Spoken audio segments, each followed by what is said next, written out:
le mot, comme je dis, ce que la dame aurait pu dire dans son délire, c'est de dire que Jésus s'est incarné en elle et non s'est réincarné.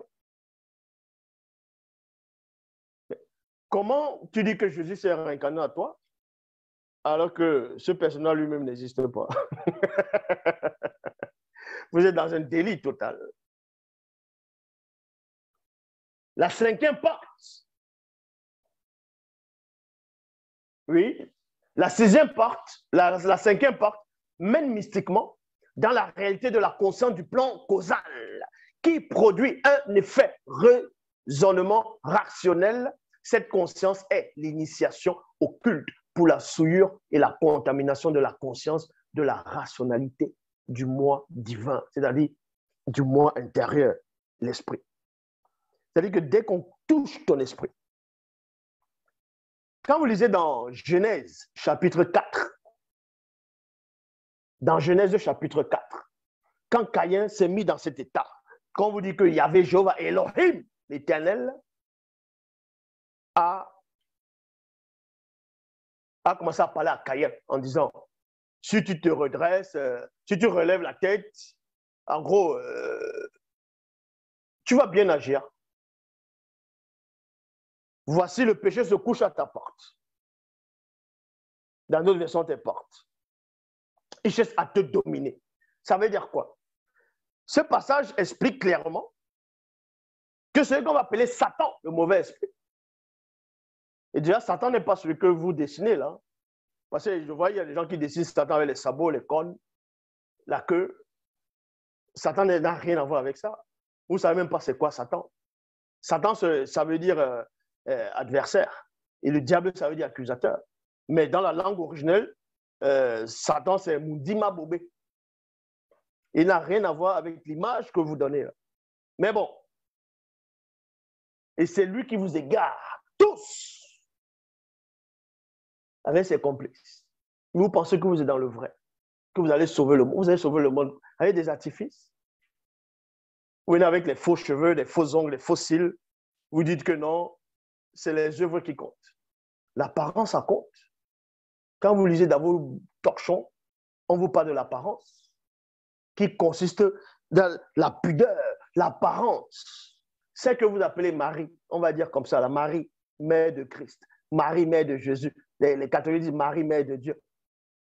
Vous voyez Marie avec les faux ongles, avec des tissages, avec des faux cheveux, des faux cils. Vous voyez Marie en train de faire ça. Ou Élisabeth. C'est là que vous comprenez que vous êtes dans un délire total.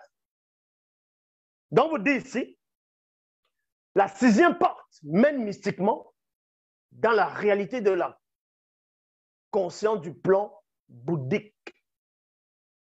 Donc cette femme a été initiée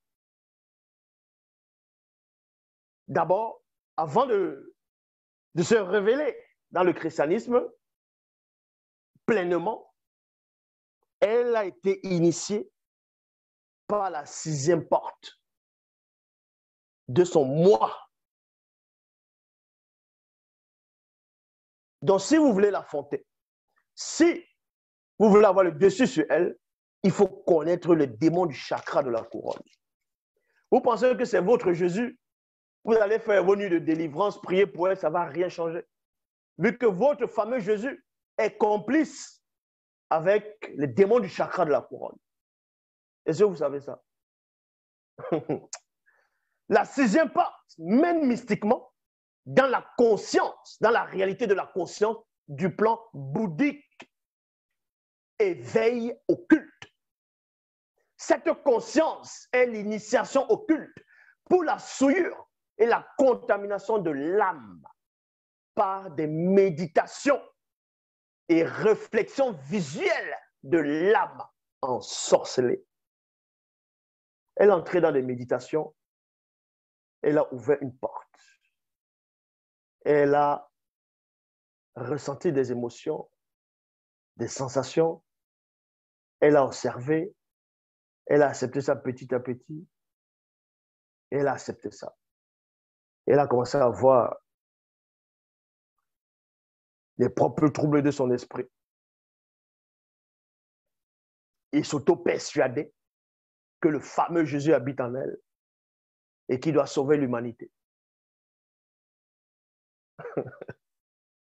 La septième porte mène mystiquement dans la réalité de la conscience du plan adamique. Atmique, donc Atman. Cette conscience est l'initiation occulte pour la souillure et la contamination du moi divin, c'est-à-dire de l'esprit. Et c'est ce que vous tous vous faites, vous qui dites être des chrétiens, des croyants, dans toute forme de religion confondue. Il n'y a aucune religion qui est dans le vrai. Toutes vos croyances, toutes vos spiritualités, c'est des faux trucs qui ont été inventés dans le Moyen-Âge, sous l'inspiration de démons de différents rangs, les démons religieux de haut rang. Vous êtes sur les coupe et ils le savent.